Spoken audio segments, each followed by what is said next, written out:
What's up, guys? Welcome back to the LTL Podcast. I am here with Steve. Hello. And yes, we did miss, I think, 2 weeks worth of episodes. You can blame me for that. I was feeling a little bit under the weather, and I'm sure you can still kind of somewhat hear it. I'm still a little congested. The winter up here in New York is really kind of kicking my ass right now. But we're going to power through it, so I apologize in advance for the sniffling and coughing and stuff that's going to happen. It's just the reality of when the weather goes from 60 to 30 like it saw speed, like a cop in a speed zone. So this week's episode, I'm just going to be talking about some random miscellaneous National Hockey League news. And so I guess we'll start with one of the big ones that just came out today, although it was leaked the other day. New Jersey Devils alternate jersey. Take it away, Steve. Let me hear your thoughts on this one. Oh, it's terrible. It's so boring. Like, it literally just looks like they just took their logo, or not even their logo, a weird version of their logo, and stuck it on a Blackhawks jersey. You know, there's a certain irony involved with this particular jersey reveal, considering that Martin Brodeur helped design it, and just be how awful this thing is.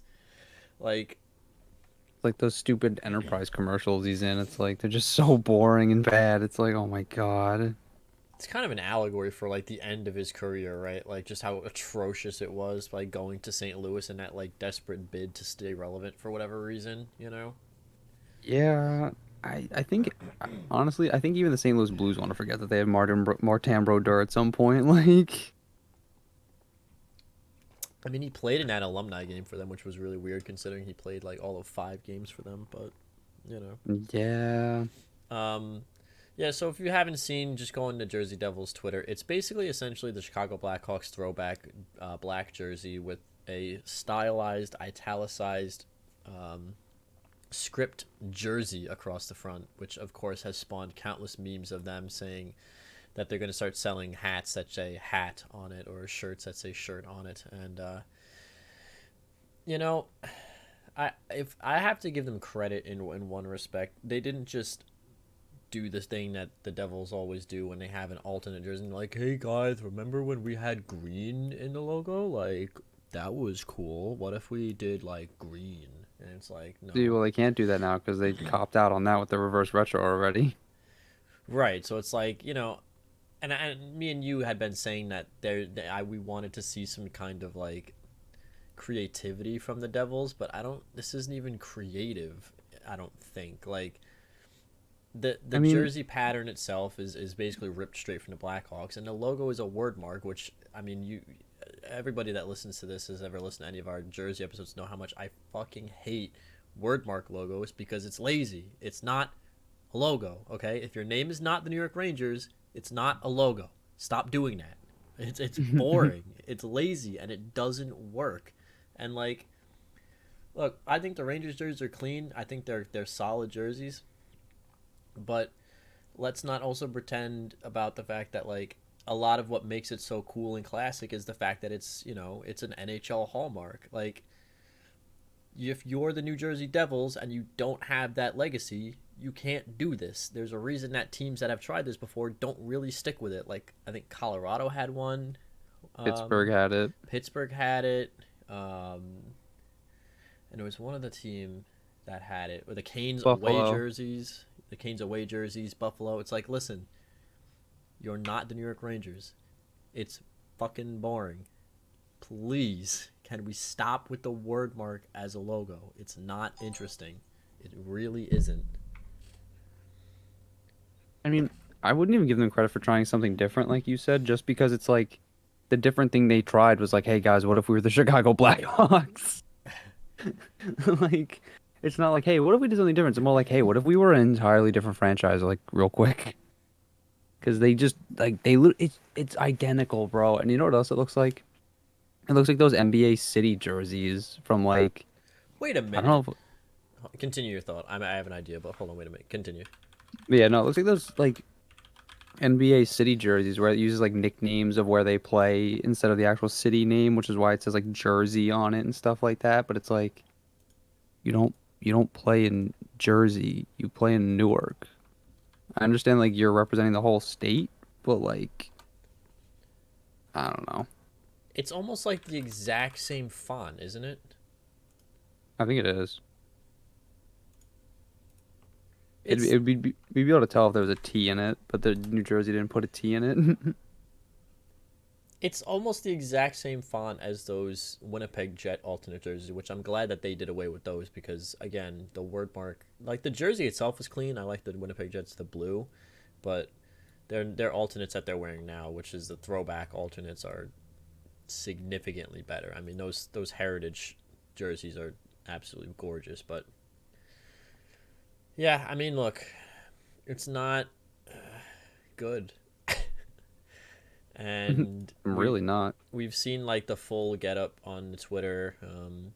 They posted the video of like the what the full jersey is gonna look like, and yes, to a certain extent, sometimes you got to see the jersey on the ice, but just I'm not thrilled.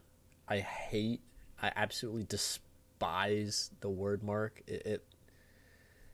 That word marking doesn't even scream like jersey to me. Like letter marking when it comes Bro, to if they wanted to do a word mark and really make it like thoroughly New Jersey, they should have just got it in the Sopranos font.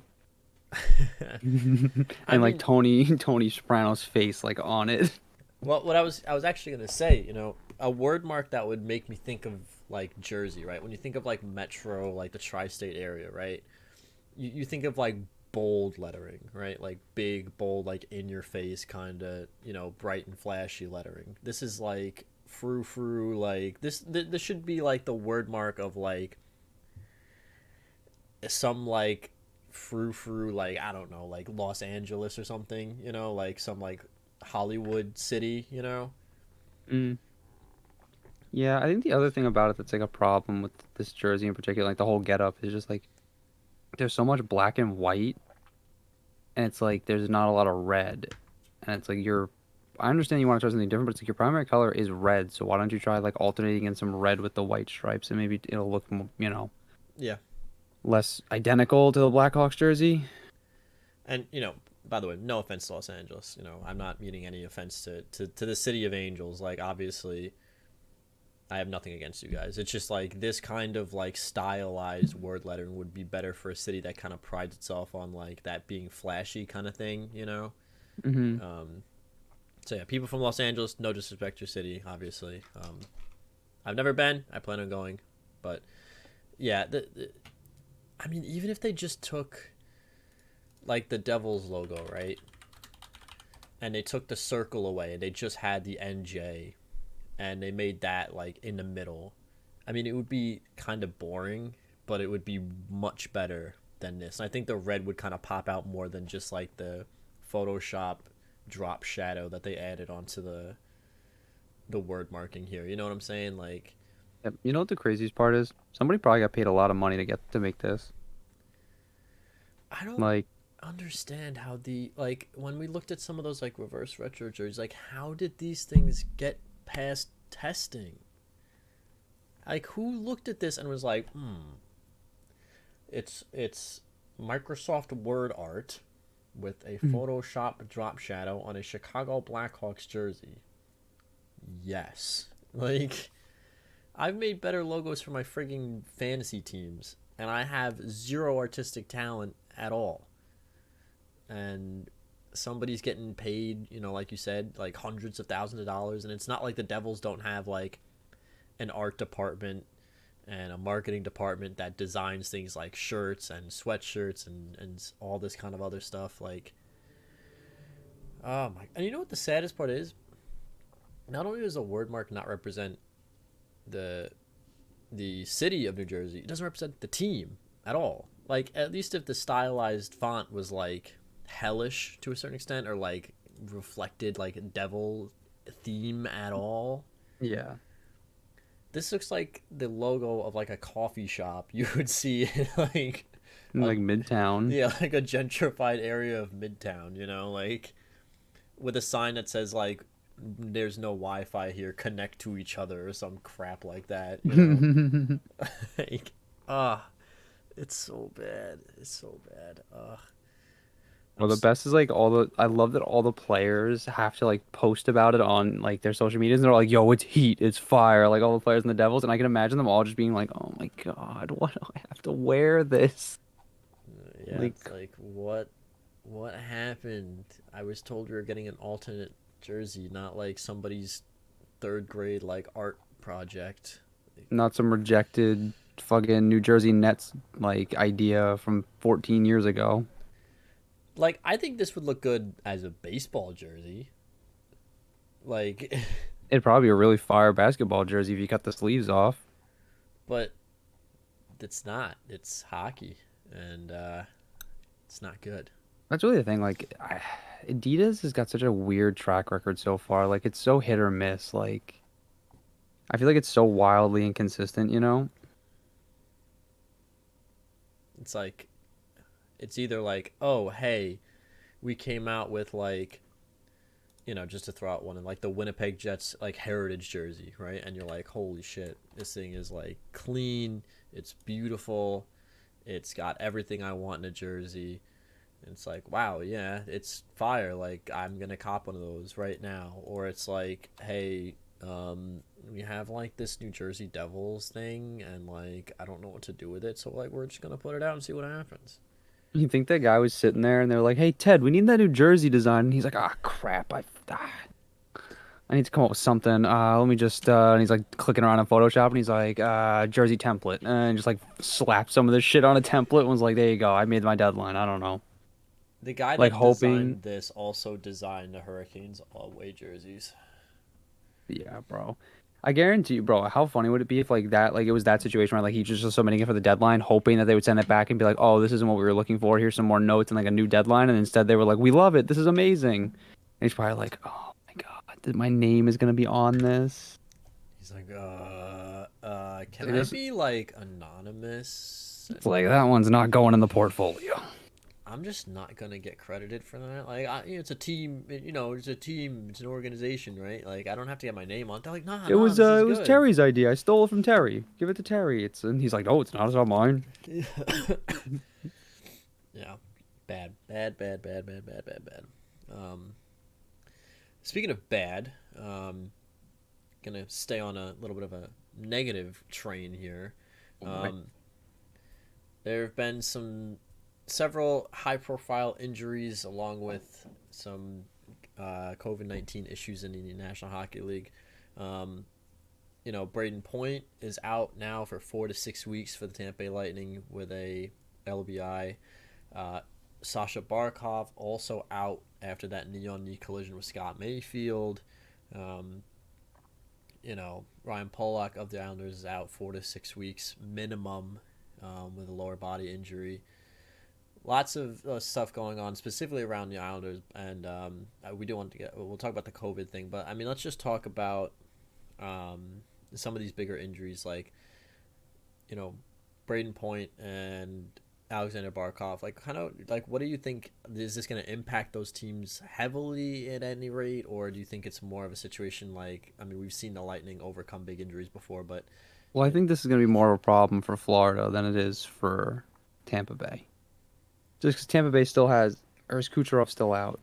Kucherov is still injured as far as I'm aware. I think he had to have Yeah. surgery, didn't he? Yeah, so, oh yeah, he's going to miraculously miss most of the regular season again. Anyway. Um, I mean, I still think the team's really well constructed despite like it's like essential, like it's necessary implosion in the off season. Like they just didn't have the money, so it was inevitable, you know? Mm-hmm. So like but I still think it's a well-constructed team. Like I still think like whatever remnants of Steve Yzerman's plan, in addition to what Brisebois has done in the last 5 or so years, have really left them in like a good place. Like I mean, their decor is really deep. Vasilevsky's like easily the best goaltender. Well, arguably the best goaltender in the league, one of the hottest right now. So I think there's going to be there are a lot of things in Tampa Bay that I wouldn't really worry about losing point for. I mean, it's going to be tough for any team to lose a 40-goal scorer, 100-point guy, because I mean we know that's what Braden Point can be. He showed it in the last full season we actually played in the NHL. So, I mean, it's going to be tough for them, but I think they'll be all right. But Florida losing Barkov is going to be big because Florida is a more well-constructed team now than they were in the past, obviously, because they were terrible. So now the fact that they're good, but I don't think they're as deep necessarily as Tampa Bay is, and I don't think they have the they don't have the insulation for it, right? Like Tampa Bay losing Braden Point's like, okay, we're not going to score as much, but they can like be more defensive. Like they have the decor and the goaltender to like play without that. You know what I mean? Whereas like Florida is good defensively, but I don't think that their goaltending or their defense are really on par with Tampa right now, and like their forward core, I don't think they're as deep up front as you know, as they need to be for this. I mean, trading away Vinny Trocheck a couple of years back was kind of a mind boggler. I still don't get that, but I mean, if they still had him, boom, perfect. Barkov goes down, you just promote Trocheck, but they obviously can't do that anymore. Yeah, I I, mean, oh, sorry, go ahead. I was also going to say like their score, like the to pick up like the scoring pace is going to be kind of tough too, just because their second line is full of guys who have been notoriously like streaky scorers. Like you're not going to get the consistency that you would get at a Barkov, where you're going to get a point every game or every other game at a Barkov for the most part. Whereas like guys like Duclair and Sam Reinhart, who I've advocated for both in the past, but like I'm not going to sit here and say like their consistency is like a hallmark of their game because it's not. It just isn't, you know? Yeah, I mean, Florida's goaltending has been really good this year. For Bobrovsky's finally looking like he's living up to that contract. You know, he's 8-0-0-2 with a 1.99 and 9.37. Spencer Knight is 5-2, 5-2-1 with a 2.98 and a 9.04. Like the goaltending is obviously good, but when you're comparing it to like the best goaltender, I think if you surveyed 100 people, I would say a good at least 75% of them would probably put Vasilevsky at number one. I mean, I myself would put him as the best goaltender in the NHL right now. I probably Um, would too. But here's the thing, and this isn't even like the other thing is like I'm not as confident because Tampa Bay is, they have John Cooper, and John Cooper has been the head of that ship for I don't know how many seasons now, but it's got to be close to a decade. But Florida just they would have had Joel Quinville, which would have made me feel better about this had this happened. Because then I'd be like, oh well, Quinville knows how to get his team through this, like he did it with the Blackhawks every year.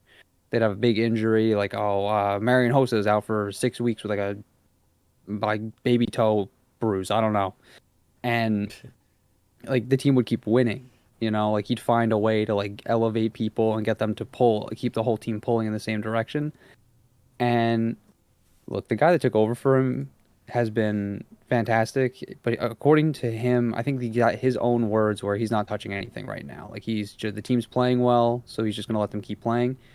But this is gonna be tough now because now it's like you can't. There's no hands off anymore. You know what I mean? You just lost your number one center, the captain of your team, and now you can't just stay on autopilot. Like now we have to actually see how this guy is gonna react to this, which it doesn't fill me as much confidence if it as doesn't fill me with as much confidence as if it were Joel Quinville behind the bench still. yeah, I mean, John Cooper has been with the Lightning since he took over mid-season in 2012, 2013. So yeah, close to 8 years, I guess, if you round up at this point. Um, Yeah, so I was pretty close. I knew it was a long time. they've missed the playoffs twice in his career. Once the first season he took over, Yeah. and he only was coaching them for 16 games. And then they missed in 2016-17. Still finished with a 42-30-10 record. Just the Atlantic Division was absolutely unbelievable that year. They Well, finished that with, was like at the stack. That was back when the Bruins were still like disgusting. yeah, I mean, that division, they Lightning finished with 94 points. And Missed the playoffs. because the top three teams were the Canadians with 103, the Senators with 98, the Bruins with 95, and then the wild cards were the Rangers with 102, and the Leafs with 95. So, Imagine being a wild card team with 102 points. well, consider this. The top three teams in the Metro that year were the Capitals, Penguins, and Jackets with 118, 111, and 108 points, respectively. Yeah, I know. Like I remember that year because oh my God. The Lightning and the Islanders both missed the playoffs by one singular point, With and winning records too. I remember that. both finished with 94 points. Yeah, I mean, that's So really, essentially, the only year John Cooper's Lightning missed the playoffs, it really wasn't even his fault. He Oh put up yeah, he 94 points. Like usually, generally speaking, you're gonna get a wild card out of that. I So feel like if you get anywhere between 92 and like 97 points, like you should be in the playoffs. You know what I mean? Like if you it has to be so extraordinary for you not to be in the playoffs with that many points. yeah, Because like you I said, mean, you win 42 games, like that's ridiculous. Or 40 games or whatever it was, like that's ridiculous. And you still miss the playoffs, but it was kind of wild. Like the Devils finished in last in the East with 70 points, which I mean is not great. But then when you look at the Western Conference, the Coyotes had 70, the Canucks had 69, and the Avalanche had 48 points that year. So oh yeah, that was when they drafted Bowen Byram, wasn't it? um, negative 112 goal differential on that one. Woo! I don't Wow. know, that might have been Mikko Rantanen that year, 2017. They might have drafted him like fourth overall or whatever. This is I completely know. besides the point, but like we're just gonna go with it because whatever. I mean, it's still hockey, right? I'm still sort This of on was topic. the Kale McCarr draft. Oh, okay, that makes more sense. But yeah, so really the only year that they missed the playoffs is not really his fault. But it's going to be interesting because, like you said, with an interim coach, kind of just letting the players do what they have to do. Obviously, it's working, but now that Barkov is out, you can't just do what you have to do. You know, like since that game, they played 2 games since that game where Barkov went out. They beat the Devils 4-1. They beat the Wild 5-4. Not exactly what I would say top tier opponents by any means. Not bad teams, but not exactly top tier on paper opponents. They have for the rest of the month they have the Flyers, Capitals, Kraken, and Capitals again. So I mean the I guess Capitals I and the mean, Flyers are going to be good tests, I think, to see kind of like where they're at. You know. yeah, I mean these two games that just passed seemed like I mean, I what I'm hoping it acts for is them because I'm pulling for the Panthers this year. I want to see them do well because like I just feel so bad for the players down there, you know, like with how shitty the media attention is, and realistically how poorly they sell tickets.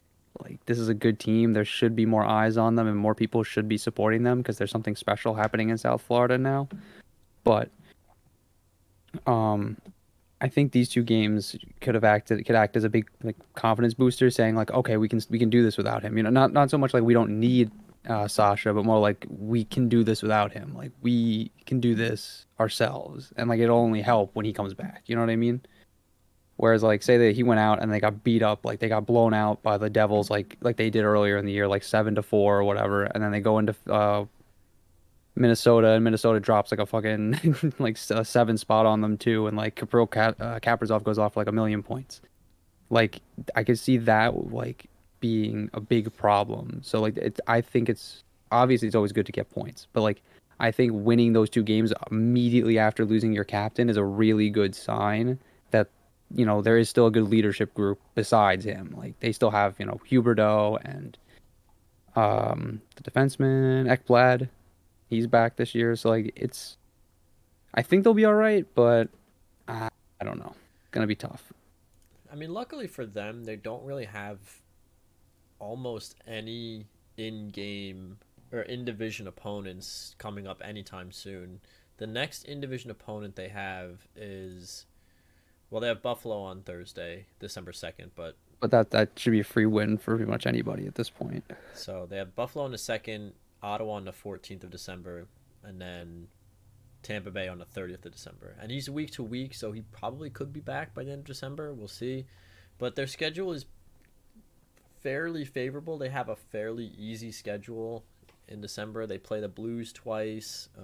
They play the Avalanche, and they play the Hurricanes, the Rangers, and the Lightning. But really, other than that, and no offense to the other teams, they're playing the Sabres, the Senators, the Blackhawks, Wild, Arizona. No offense to any of those teams, but if your captain was going to get hurt, this is not necessarily the worst month in the world for him to do it. Well, I Um, mean, honestly, like you said, like this is a good month. Like it's a great month, honestly, because the only tough teams they have, like you said, are Tampa Bay, Carolina, Colorado, and the Rangers, really. But like, I mean, I think they match up pretty well with the rest of these teams, even without Barkov. Like St. Louis and Arizona's bad, so that's not really all that much of a concern. But yeah, I don't know. It'll be interesting. Tampa will be As, fine. I'm sure. You know, yeah. it's Tampa. As for like the other injuries, like Ryan Pollock and the Islanders, So I don't I don't know. understand why the Islanders still have a game tomorrow. Yeah, So against the Rangers of all teams. I don't know why. for those of you that don't know, here's the situation, right? The Islanders are missing Ryan Pollock for 4 to 6 weeks minimum, which probably close to 6 to 8 based on what they said. You know, obviously the NHL can't control that. Brock Nelson's 2 to 4 weeks with a lower body injury. And then if I pull up the list that I sent you guys here, It's something like ba-ba-da-ba. 7 players. Once this wants to load, just so I can be sure that I'm getting everything correct and I'm not feeding anybody false information. The Islanders will be missing. Where is it? Oh, here it is. Josh Bailey, who's still in Florida, by the way, so We probably can't leave. he can't. Which I mean, first of all, just before I even get into this, whoever scheduled the Islanders to play back-to-back games in Florida before coming home to open UBS Arena is an idiot. Okay, just gonna throw that out there. Like, let's not pretend we all don't know the real Why? life circumstances that are occurring in the state of Florida. Okay, it's a Florida, mess. bro, honestly, if I was a team, I'd be really concerned about going into Florida, Dallas. Like, I don't know. Yeah, like they should have played. They did play the Panthers at the beginning of the trip. They should have played the Panthers twice and Tampa Bay at the beginning of the trip. I just stay in Florida for those 5 days and then don't go back. Yeah. Like, No, why yeah, I right agree. before the home opener are you sending them to a state with notorious COVID problems? I don't understand it, but um, Bailey's out. So those were the injuries: is Pollock and Nelson, and then Bailey, Lee, Pellick, Green, Johnson, Bellows, and Chara. 7 players are on COVID protocol right now. I don't. I don't know under. I don't know why this team is playing a game tomorrow. Yeah, I don't know why either, considering Ottawa had like, I think it was 8 or 9 guys go on protocol and they had those games postponed. So it's very strange. It's not like not to be like a dick, but it's like UBS Arena just opened. It's not like their schedule is full for the next year already. You know what I mean? Like they're still adding events, so it's not like you don't have open dates to move this game to. And the NHL schedule has days built into it for this reason because they were afraid of this happening again, like it did last year. You know, it's not like we don't have the Olympic break. Like it's not like they didn't give us extra time on the Olympic break that they can't use these games like to schedule some games for, like either before or after the event, you know? And the thing is, if you postpone them for 2 weeks, like you did with the Senators, they would be missing one, two, three, four. They'd be missing 6 games, which sounds like a lot, but considering all the breaks that they have in a schedule in between, like I'm looking at their schedule now, right? They have a break here towards the middle of the month of December when they can play a game. They have another break at the end of January. You can have them play a back-to-back at home before they go out to Seattle and Vancouver to go to the Western Canadian road trip. Like, there's gaps here that you can fill, but we're just going to trudge forward. And not only that, but now you're going to trudge forward into 4 divisional games and then just hope and pray that nobody else gets exposed to this thing. And then And hope that nobody else gets hurt. Like the Islanders are really playing they're not playing a dangerous game by choice, but like right now the Islanders are playing like a very dangerous game. You know what I mean? Because like every time they're going out on the ice right now with all these guys in protocol, they're risking losing another guy to not just protocol, but like just regular hockey injuries. Like they can't afford to lose another defenseman. They can't afford to really lose another forward. Like not to mention, like, if you're just looking at competitive integrity wise, this is not an NHL roster. Like, I think some of the young guys that they've called up played well. Like, I went to the home opener at UBS Arena, which, by the way, world class facility, absolutely fantastic place to watch a hockey game. I'm absolutely in love with the place, but like we have Grant Hutton, Robin Salo, Andre Andreoff, Sebastian Aho, Richard Panik. We just called up Golashev from the minors. Like we have 6 or 7 guys in the roster who have to play now who are from the AHL. Which, by the way, the AHL team is also running out of players at this point. So like, if 1 or 2 more guys gets hurt or whatever the case is, we're literally going to be out of players. So from a competitive integrity standpoint wise, wouldn't the NHL be like, all right, listen, like, not for nothing, 6 or 7 guys doesn't sound like a lot, but when you consider the fact that that's The 50%, roster's only 18. that's basically like over a third of your roster. It is a 30-year roster, yeah. Like, Unreal. the NHL is gonna fuck the Islanders out of this, and you know what? Like, it is what it is. There's nothing I can do about it. If I was Lou Lamoriello, I'd be raising hell.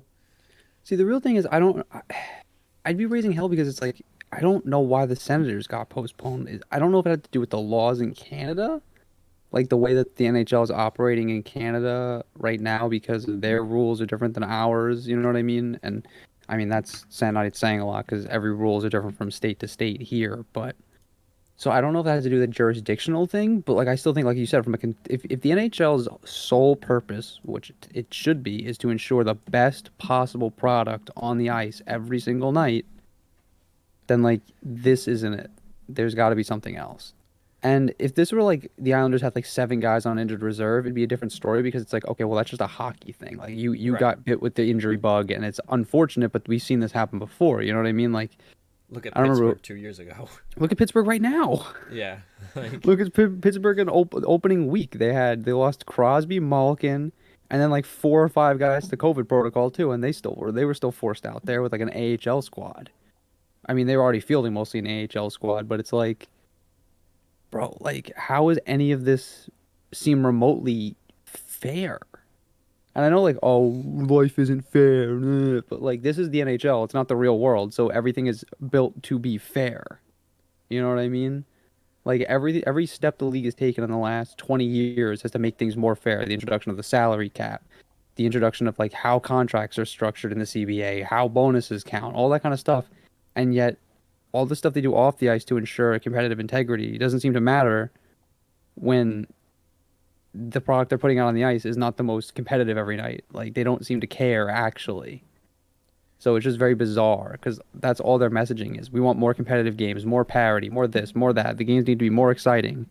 And yet you're going to force the Islanders to play I don't know how many games because who knows how long this could go on. Like guys could come off protocol and new guys could go on protocol. We saw that happen last year. So it's like any number of things could happen to the Islanders in the next 2 weeks, right? So we're going to force them to trudge headlong through the next 2 weeks, hoping that nothing happens. Like, even God forbid something like not even hockey related, not even an injury or like getting sick. Like, guy has to take a personal leave because something happens with his family. Like, we've seen that happen before. Like, any number of things can happen, and we're gonna force the Islanders to try to figure out how to manage this with a roster that's shrinking by the minute. Because, like you said, even their AHL roster is also shrinking. So it's like the pool they can pull from. Like, what's gonna happen eventually? They're gonna force the Bridgeport Sound Tigers to forfeit, or the Bridgeport Islanders now to forfeit games. You know what I mean? Because they're not gonna have a roster to field. and Like like, not for nothing, regardless of my opinion of what's going on as an Islander fan, as a obviously, hockey fan, like, obviously I'm pissed off because, you always want to see your team succeed, and I mean, you have a right to like, be because it is kind of bullshit. Like, and it's only because of the precedent. Like, the NHL has set the precedent of we're willing. Like, last year, obviously, postponements was always going to be a thing, right? This year, the question was, will there be postponements? And the NHL has said, yes, we are willing to postpone a schedule. So if you're going to say that as the precedent, then not to mention, because of the fact that you're willing to postpone games, then you have to apply that evenly across the board. Not to right. mention the fact that, the Islanders play in the next 2 weeks. They play 1, 2, 3, 4, 5. From today, they play 5 unique teams. They have 6 games. They play the Rangers twice. God forbid somebody tests negative and it's a false negative and they go out on the ice and spread the disease. Not to mention the fact, guess what? They play the Senators on December 7th. And if I'm the Senators, I'm telling the NHL, look, I just got over all this shit. I'm not playing this team. Yeah, and and it's not, and I don't want this. Obviously, we don't want this to sound like witch hunty, where it's like you had the COVID. I don't want you near me. But it's like when a team is in the middle of like trying to sort out its outbreak. Yeah, I wouldn't want to be anywhere near them either. Especially like you said, the Ottawa Senators who just lost 2 weeks of. I mean, even like for the Senators' standpoint, like I can understand. I really wonder if the Islanders. So from a hockey perspective, right, it makes sense to postpone the games. You would want to. But I wonder if like there's a business side of it that like we're not like privy to, right? I wonder if like the agreement they signed with UBS Arena, because let's just say some of these games can't be rescheduled at UBS Arena and you're contractually obligated to play 41 games at home every year, right? I mean, if that's what's preventing the Island, I'm not saying it is, but if that was like some variation on that was what was preventing the Islanders from getting the postponement that they really deserve, that'd be some shit, honestly. Like I just don't understand. Like the league built like you said, they built the mechanisms into the schedule. They built all this stuff into the schedule for this season, knowing full well we were still going to be dealing with this stuff, and yet they don't seem they're handling it worse now than they did last year, and we knew less about the disease and were less prepared for it last year when we reopened the season. You know what I mean?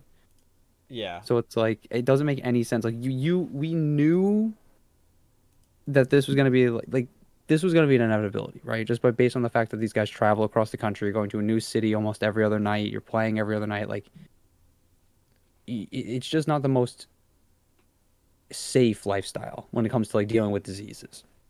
Especially not when you have a locker room full of 18 to 25 guys who are all in close proximity to one another all day every day.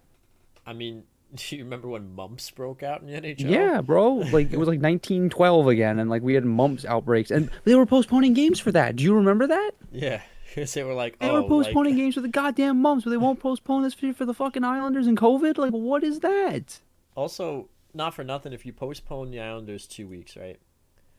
Most of the teams that are coming into New York to play the Islanders They're or probably the playing the Islanders Rangers. schedule, there's not a lot of teams that have to travel all that far. So it's not like you'd be forcing teams to work in a long trip back in their schedule. The furthest away team over the next 2 weeks is the San Jose Sharks, which, yes, that would be kind of a pain in the ass for them to then have to schedule another trip out to New York, right? But other than that, for the next 2 weeks, they play the Rangers, the Penguins, the Flyers, all very local. The Red Wings, not more than a 5-hour plane trip. Chicago Blackhawks, same deal. Senators, Chicago's only Predators, like, I think Chicago and Detroit are only 2 hours from here by or plane. 2 hours. Yeah, it's like like a 10 to 12 hour drive, but like 2 hour It's like plane drive. yeah, it's like a one feature length movie away. And then you play the Blackhawks, the Senators, the Predators, and the Devils. Again, all teams that are pretty much less than a 2 hour plane ride away. The only team that would be a pain in the neck to reschedule would be San Jose.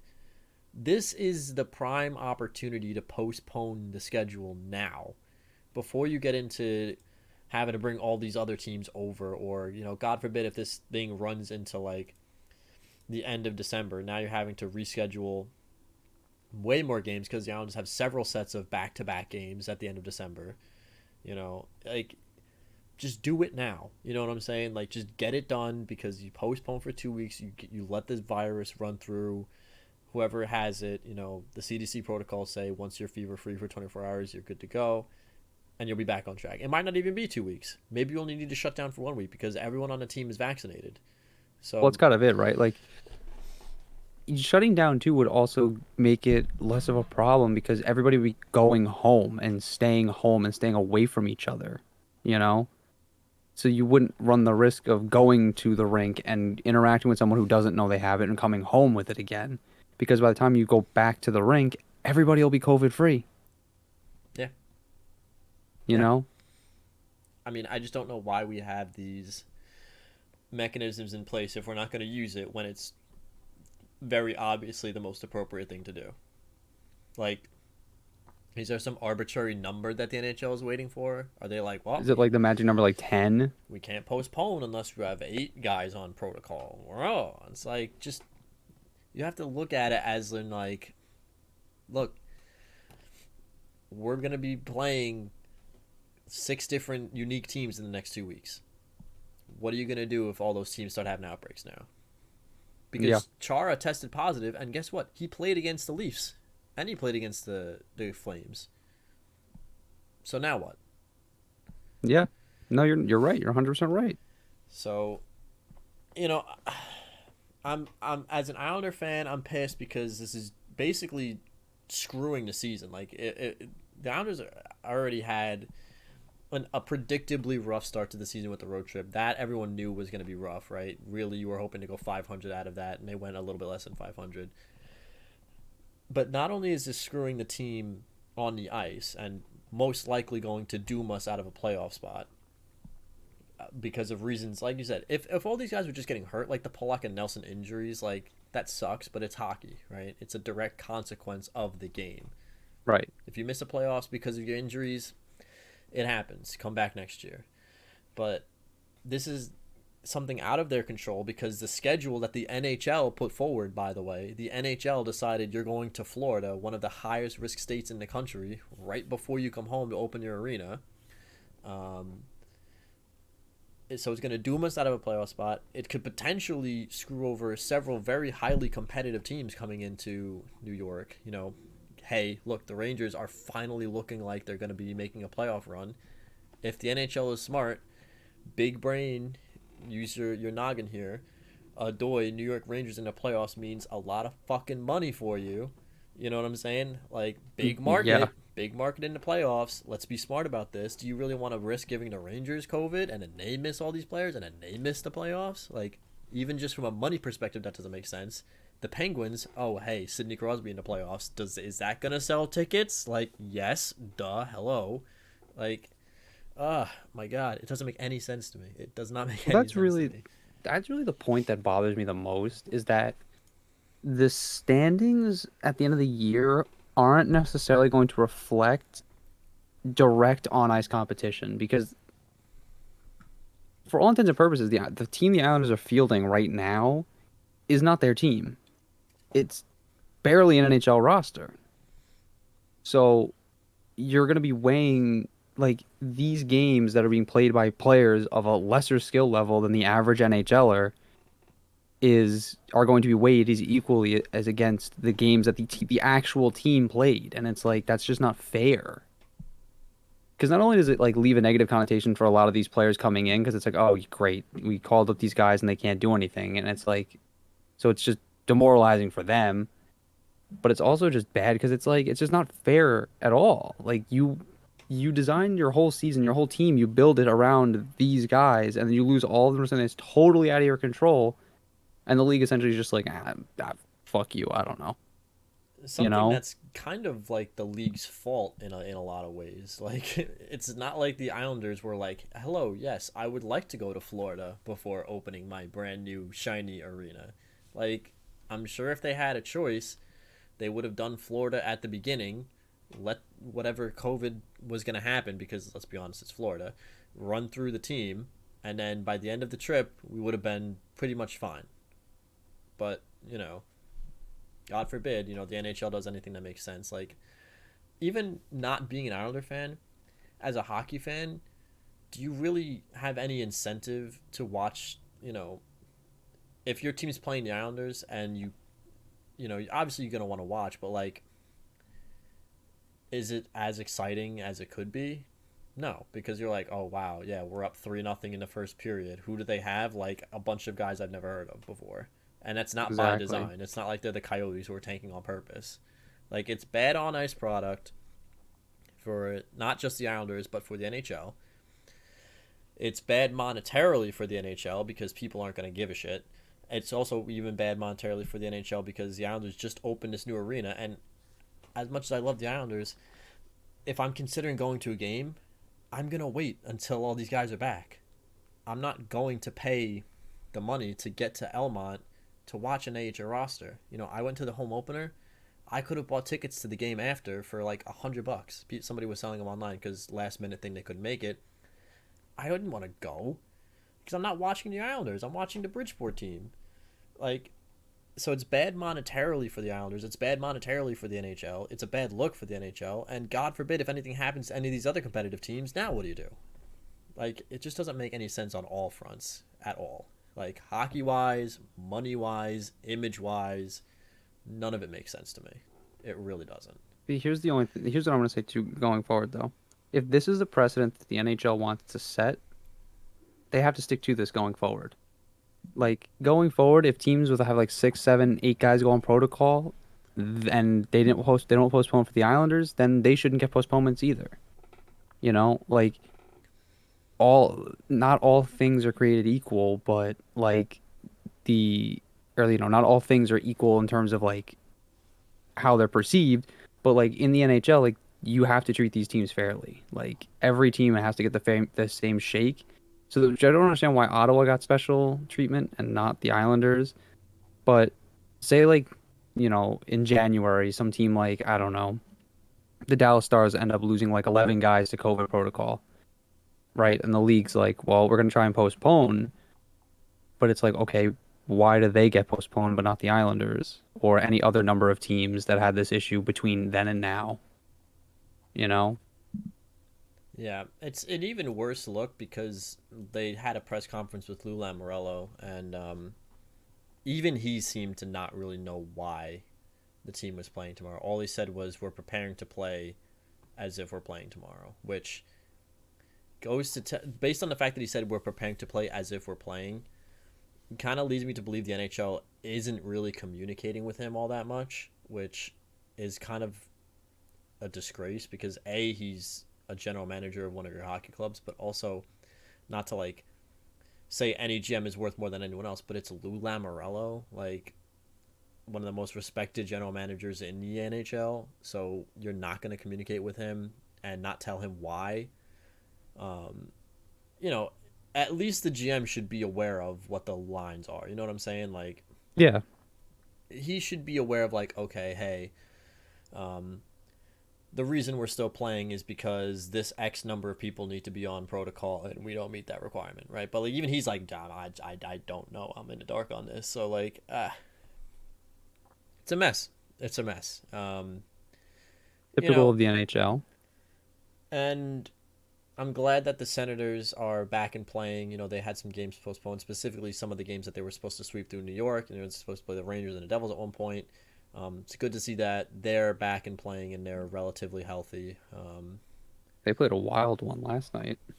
Yeah, and it's good to see that. We have a little bit of time, so we'll talk about maybe some surprises here at the end. Talk about a couple teams and players specifically that are kind of maybe playing above water, or maybe you know what, maybe in your opinion they're not. I want to get your opinion on some of these teams. Um, we'll start with one of the more surprising teams coming out of the Pacific Division. The Calgary Flames are 11-3-5. They currently sit atop the Pacific Division, being led by one Andrew Mangiapane, who is having one of the craziest runs I've ever seen, where he's currently sitting at 15 goals and only 2 assists, which is Yeah. even Ovechkin gets a ton of assists because he just accidentally gets assists from shooting the puck. Um, so to only see a man with 2 assists is kind of wild, but um, do you think this is sustainable for Mangiapane specifically, and B, do you think this is sustainable? This production and this run and these standings are sustainable for the Calgary Flames in general? I mean, I could see the Flames winning that division. I mean, it's not a very good division by any stretch, but I don't think Mangiapane is going to keep up this pace. I mean, he's on what, like a 70 goal pace or something right now. Like, Well, yeah, he's not going to keep up specifically this pace, but like, do you think he could hit 40? Maybe. maybe. I mean, he might, but I think if he's really going to top out, I realistically think it's going to be somewhere near 30, 35. You know, especially as the games get later in the season and they start, getting tighter and there's less room to skate. I think you'll see his production like start to wear off, wear off a little bit.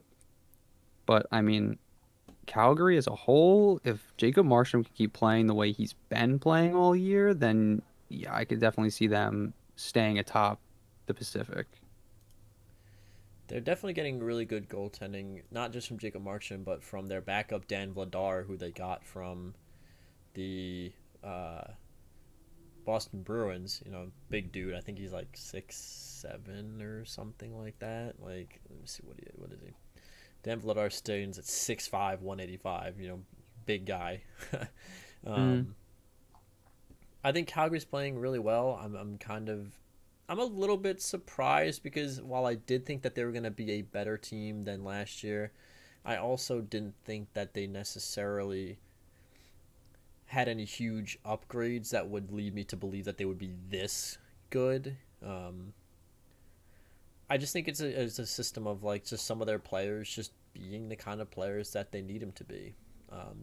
I also don't think Mangiapane is going to hit 40. The thing that impresses me about him, though, I will say, is he's not just scoring in one way. Like a guy like, and again, this is not a knock on him in any way, shape, or form. But a guy like Ovechkin, most of his goals are coming from one timers, right? Like he's going to set up in a circle, he's going to kind of just stand there, and then he's going to hit the one timer, he's going to end up in the back of your net. right. Mangiapane is scoring in a myriad of different ways. He scored two deflection goals in their game against the Islanders the other night. Two very nice deflection goals in a power play. He scored a couple of nice shots off the wing. Um, he's got some goals off the rush this year. So he's scoring in a myriad of different ways. So I'm impressed by that. But I think, especially since he's been kind of a streaky player throughout his NHL career, last year he had 18 goals in 56 games, which, is not bad, but this is really the first time we're seeing him kind of on a tear like this. And I mean, look, a shooting percentage of 31% is not going to sustain through the whole season. So No, there's just no way. um, I'm interested to see what happens when he hits kind of a wall. I'm interested to see because that's going to really tell us, like, he's 25. It's going to kind of tell us if he's at that maturity level where he's able to get through those kind of things and make the necessary adjustments. Another kind of surprising team player combo is, again, staying out west in the Pacific Division. The Anaheim Ducks currently sit at third in the Pacific Division with a record of 10-6-3. And one Troy Terry, 24-year-old right winger, 22 points in 18 games. Recently, just last game, had a 16-game point streak snapped. What a run from Troy Terry. Do you think that we're finally seeing the Team USA hero that we saw when he was playing in the World Juniors? Yeah, I mean, I think this is some of him finally coming into his own, and maybe a little bit of help from his line mates. Because I mean, that whole team has been like red hot for some reason. Even like Ryan Getzlaff's got like 18 points in 18 games, and most of them are assists. But I mean, I do think there's some level of Troy Terry finally coming into his own and actually like embracing the role that they want him to be in. Trevor Zegras is also doing pretty well for himself right now. He's got 11 points in 17 games. Um, Cam Fowler's got 13 points in 19 games. And, they have a lot of cap space. They have $14 million almost. The interesting thing this season is going to be what goes on as far as trades are concerned, because Hampus Lindholm and Josh Manson are both UFAs at the end of this year, along with Ricard Raquel, Ryan Getzlaff. Do you think that maybe this success kind of changes the trajectory of the Anaheim Ducks at all? Maybe they start to think that they can accelerate the rebuild, or do you think that this is just going to be a blip on the radar and then they're going to come back down to earth? Like, I guess my question is, if you're the GM, does this change anything for you? It might change a couple of littler things, but it wouldn't change my plan overall, unless it's like January and we're still like red hot. You know what I mean? But for right now, I would really just stay the course. I really wouldn't try to do too much.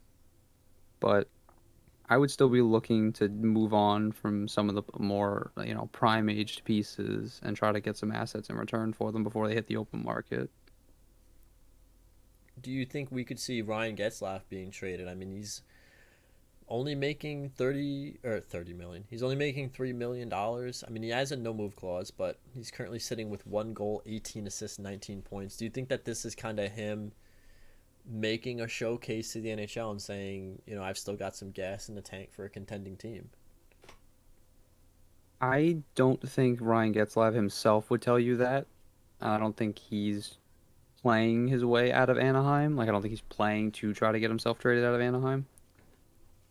But that being said, I don't know if Bob Murray won't just go and try to move him as a rental. I mean, you never know. But personally, if I think it was up to Ryan Getzlav, which it kind of is because he's the no move clause, I don't think he's going anywhere. I think that he wants to retire a Duck, and I think that's really where.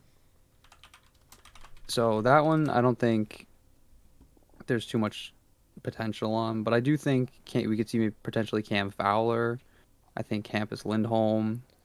I mean, obviously all the expiring contracts. I'm sure teams would want to pay a pretty penny for somebody like Rickard Rakell. He's only what, 26 or 27 now? He is 28. But he's only making $3.7 million, so True. it's a pretty good contract. Yeah, but he's gonna want a lot more money after that.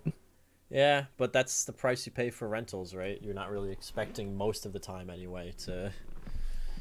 No, yeah, I thought you meant for the Ducks. Yeah, no, but for a rental, like I mean, Rickard Rakell is like the ideal rental. It was almost like Matthias Ekholm last year before Nashville got red hot. It's like that contract is just so good that like almost any competing team could fit that in, you know?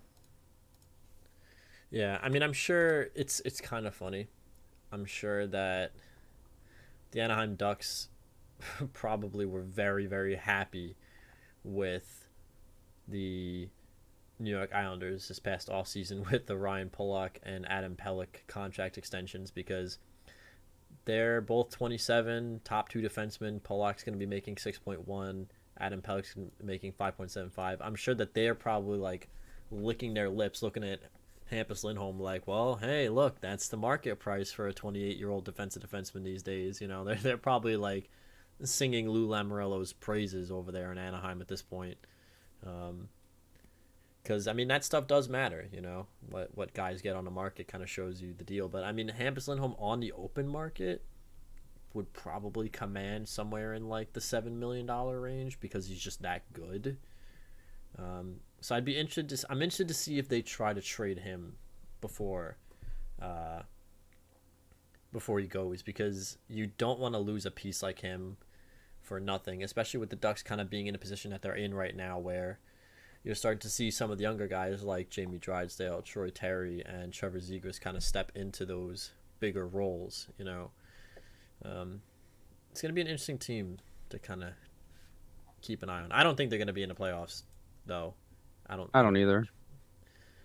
I mean, not for nothing, the Vegas Golden Knights have basically been playing without their entire first line this season, between Mark Stone, Max Pacioretty, and then at the time it was William Karlsson, and now obviously, which, by the way, I guess, do you have any topics you want to talk about before we kind of wrap up the podcast? I don't think so. Well, so we'll end on this, by the way. Speaking of Vegas Golden Knights, the surgery for Jack Eichel happened basically like a week after he was traded and has been reported as nothing but a complete and total resounding success. So was this really what we were waiting for a year and a half for? For the surgery to go off without a hitch? Yeah, pretty much. For Jack Eichel to go under the knife and have no problems. The doctors are saying they expect him to make a complete and total recovery earlier than they expected. And was this really like what we were worried about in Buffalo for that long? Like, I gotta say, man, like and we have heard reports actually, some anonymous NHL players have said, yeah, Buffalo has been completely crossed off a lot of their lists as far as a team that they would ever willingly play for. which means Yeah. if a player is a free agent or has a no trade or no move clause, none of them look like they're going to Buffalo. And that's the kind of damage that does not go away very easily. Quite honestly, that's the kind of damage that does not go away until you have a complete and total overhaul of your ownership. Yeah. Like, you can change the coach as many times as you want. You can change, you know, the staff as many times as you want. None of that is going to change the perception of the Buffalo Sabres until you get a new general manager and specifically a new ownership group. And that's not easy to do. So, is it fair to say that that reputation for Buffalo has been irreparably damaged for at least like the next 10 years? Until the Pagulas are gone, yeah, pretty much. Like, a young player who is watching the NHL now, some kids that are playing AAA or about to step into Major Junior who watch the NHL night in and night out, who know all this stuff. It's not just the guys that are in the league now. It's not just the 26-year-old unrestricted free agent. It's the 26-year-old unrestricted free agents, room or not room. It's like it's not just a 26-year-old unrestricted free agent. It's the 18-year-old who just stepped onto his major junior team. It's the 17-year-old who's playing in major junior. It's the 13-year-old who's stepping into his AA team with aspirations to make it in the NHL that is hearing about this. 5 to 10 years from now, you're still going to have kids coming up in the league through your system into the draft saying like, well, I remember what happened and the Pagula still own this team, and man, I have a history of back injuries. I don't think I want to go anywhere near Buffalo. You know what I'm saying? Like, Mm-hmm. God, I feel so bad for Buffalo Sabres fans. Like, as much as the Islanders went through hell for a long time, with all the relocation rumors and quote unquote not having a stadium and all the nonsense we went through, like, I think that the Buffalo Sabres top all of that in terms of just total and complete clown show, circus act in upstate Total and New utter York. dysfunction. Like, we heard a rumor. I don't know if this was true at all, but there was a rumor that Gary Bettman went and met with a potentially interested ownership group in Quebec, which would be very interesting. And I'm not saying I think the Sabres should move. I think there are not several other teams, really just the Arizona Coyotes, that should be moved before we ever consider moving Buffalo out of Buffalo because they have a rich tradition there in Buffalo, and I think that the Buffalo Sabres deserve to stay in Buffalo. But all of that being said, from a purely business standpoint, outside of the Arizona Coyotes, I think the only other team in the NHL has more incentive to get a different ownership group under would be the Buffalo Sabres. Yeah, unfortunately. Just from a money perspective, they just need to shake something up in terms of the image that the Sabres have gotten. So I hope the Sabres stay in Buffalo. I don't want to see them go anywhere. I think Sabres fans deserve to have their renaissance, much like the New York Islanders have had. But all of that's going to come down to whether or not the Pagulas actually want to be human and not treat their Monsters. players like commodities. So we'll wrap it up on that note. Again, I want to apologize for not having any content for 2 weeks, but I'm still kind of just getting over getting my face booted in by the winter up here, and it's not even as cold as it's going to get, so that's great. Hopefully all these gummy vitamins I'm taking just uber my immune system to the next level. You get like Kryptonian immune system, bro. No Yeah. diseases. Luckily, thank God it wasn't anything more serious. Thank God it wasn't COVID or anything related like that. Just some winter cold nonsense and congestion everyone has to deal with up here. And I know all you guys in the South are probably snickering at yourself like, haha, well, it's 97 degrees at night here and I don't have a cold. Yeah, congratulations. have fun with that. But anyway, you people in Arizona where you sleep when it's like 98 degrees at night. Yeah. So yeah, I guess my message to NHL is please, for the love of God, don't make the Islanders play, because not only do I not want to watch my team have to field an AHL roster, it's dangerous for all the teams that they're playing against. Please do the smart thing, please. I hope that we see the return of Barkov and Point earlier than expected, because, hey, watching good players play hockey is always better than having them sit in the press box. And I hope that the Pagulas get fired out of a cannon, I guess. We'll try to wrap up on that one. So next week, who the hell knows what we'll talk about. By that point next week, we really might be talking about the New York Islanders having to call up players from Syosset High School because they're out of players. Who knows? Just want to thank you guys for watching, and we will see you guys again next time.